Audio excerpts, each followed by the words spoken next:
नमस्कार दोस्तों, खबर है उत्तर प्रदेश के एक मामले में 8 सितंबर को सोशल ऑडिट सदस्यों का प्रतिनिधिमंडल केंद्रीय मंत्री गिरिराज सिंह से मुलाकात करेगा। केंद्रीय राज्य मंत्री आवासन एवं शहरी आवास विकास मंत्रालय भारत सरकार कौशल किशोर ने 24 न्यूज HD वायदा सच का चैनल के चीफ एडिटर सैमुल हसन से इंटरव्यू के दौरान जो वादा किया था उन्होंने उसको पूरा किया है। इंटरव्यू में उन्होंने कहा था कि सोशल ऑडिट सदस्यों के साथ अन्याय हुआ है, इनको उनका हक मिलना चाहिए। उन्होंने कहा था कि आयु सीमा का बंधन पूरी तरह गलत है। इसको लेकर उन्होंने मुख्यमंत्री योगी आदित्यनाथ को अवगत भी कराया था। इसके बाद ही गलत करने वाले अधिकारियों को हटा दिया गया है। मंत्री जी 8 सितंबर को सोशल ऑडिट सदस्य टीम का एक प्रतिनिधिमंडल केंद्रीय मंत्री गिरिराज सिंह से मुलाकात करवाएंगे। इस संबंध में सोशल ऑडिट समिति के प्रदेश उपाध्यक्ष कुंदन सैनी ने जानकारी देते हुए बताया कि मंत्री जी द्वारा 8 सितंबर को दिल्ली बुलाकर केंद्रीय मंत्री से मुलाकात कर अपनी समस्याओं को उनको अवगत कराकर उनका निदान कराने के लिए पूरा आश्वासन मिला है और इसके लिए हम लोग बहुत ही जल्द जा रहे हैं। नमस्कार। अंतिम चरण में आपकी लड़ाई है। इस संबंध में मुख्यमंत्री जी से भी मैं मिला, कुंदन जी को भी मैंने मिलाया भी, चीफ सेक्रेटरी से भी बैठ करके जो दुर्गा शंकर मिश्रा जी हैं उनसे भी बात की और चुनाव घोषणा जिस दिन हो रही थी उसी दिन चीफ सेक्रेटरी ने बात भी के ऑर्डर भी कर दिया था, मुझे फोन करके बताया। लेकिन बात ये हो गई बाद में कि वो आचार संहिता भी लागू हुई, लेकिन जो एक ACS थे उन्होंने इसको लीगल तरीके से इलीगल ऑर्डर को बता दिया और कह दिया कि जो है कोर्ट का मैटर है, इसलिए अभी ये लागू नहीं हो सकता। ऐसा करके DS मिश्रा जी को समझा देने का प्रयास किया। फिर अभी DS मिश्रा जी को मैंने बुलाया था। पूरी घटना का क्रम मैं बता, चुनाव निपट गया। चुनाव के बाद अभी DS मिश्रा जिससे बात तो होती रहती थी, लेकिन जो है उन्होंने ऑर्डर बताया तो ऑर्डर की कापी जो है खुद जो कुंदन जी कोर्ट के ऑर्डर की कापी पॉइंट वाइज बना करके ले गए और ले जा करके DS मिश्रा जी को देने का काम किया।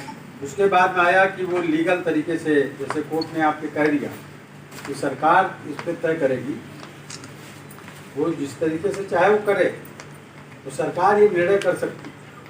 अब इस संबंध में जब DS मिश्रा जी से बात हुई, फिर से VIP गेस्ट हाउस में उनसे बात हुई आपके प्रतिनिधियों के साथ, तो उन्होंने फ़ोन किया गिरिराज किशोर जी को जो केंद्र सरकार में मंत्री हैं कि ये चूँकि केंद्र सरकार की योजना है सोशल ऑडिट, तो उनसे इस संबंध में उन्होंने भी बात किया उनके अधिकारियों से। और फिर मैं उनसे व्यक्तिगत तौर पर दिल्ली गया और मैं उनसे जाकर के मिला। तो मैं उनसे जब जाकर के मिला तो वहाँ जो बातचीत हुई, उस बातचीत के दौरान जो है उन्होंने कहा कि इसका मैं पता कर लेता हूँ क्या है। उन्होंने इस संबंध में पता भी किया, बातचीत भी की, और तब बातचीत करने के बाद जो है DS मिश्रा जी ने ये बात बताई कि इस तरह का कोई आदेश हमारे यहाँ से जारी नहीं किया गया है कि 39 या 40 साल से 65 साल के बीच में लोग रखे जाएंगे, ऐसा किसी तरीके का आदेश पारित नहीं किया गया।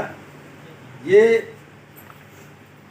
प्रदेश की सरकारें अपने आप जो निर्णय कर लिया, लेकिन बाकी प्रदेशों में इस तरह का कोई निर्णय नहीं हुआ।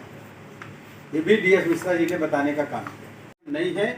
जब 18 साल का के लिए बालिग हो जाता है, नौकरी में चला जाता है, फौज में, तो उससे भी कम उम्र में 15 साल में लोग जा रहे हैं, तो आप ये नहीं कि आप कर नहीं सकते हो, आप बेहतर कर सकते हो, बेहतर करते थे, इसलिए आपकी समस्या का निदान निश्चित तरीके से होगा। थोड़ा समय लग रहा है, उसके लिए हम लगातार प्रयास हैं।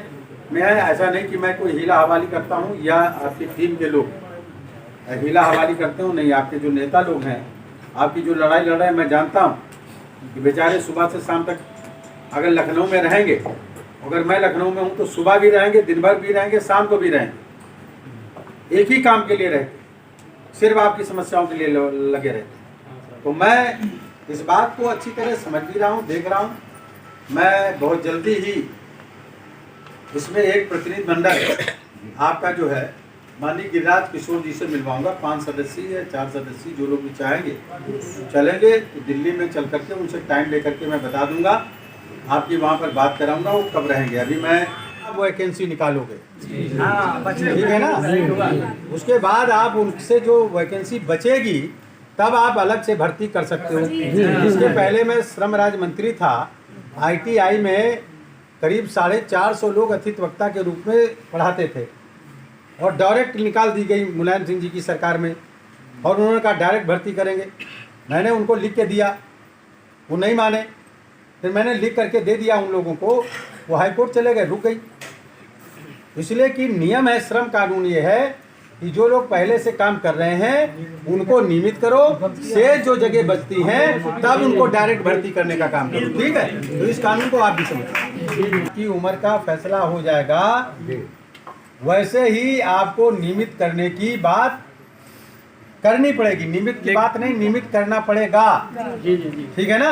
ये लोग जो इतने लोग घूम रहे हैं इनको आप नियमित करिए। उस मांग पत्र में मेन लड़ाई तो हमारी नंबर 1 की लड़ाई है। नंबर 1 ये कि हमें उम्र जो है जो बढ़ा दी गई है उसको घटा के 18 से 62 की जाए। नंबर 1 18 से 62 करने के बाद हम जहाँ जहाँ सोशल ऑडिट का काम करते थे वहाँ पर हमें काम पे लगाया जाए। अगर आपने उन जगहों पर किसी को भर्ती कर लिया है, उनका आप अपने हिसाब से एडजस्टमेंट करने का काम करो। ये गलती उनकी है, हमारी नहीं है, ये गलती है। तो इस मांग पत्र में हम ये भी पॉइंट लिखेंगे कि आप उनको रखना चाहते हो तो रखो, हम उनको हटाने की बात नहीं कर रहे हैं, लेकिन हमें सोशल ऑडिट का काम दो, क्योंकि हम पहले से काम करते थे, ये हमें दीजिए, हम उस काम को करेंगे। वो भी करना चाहते हो आप एडजस्ट करो, लेकिन हमारे मानदेय में किसी भी प्रकार का कोई फर्क नहीं पड़ेगा। आप अलग से उनको देना चाहते हो दो, क्योंकि आपने ये गलती की, उसका भुगतान आप करो, हम नहीं करेंगे।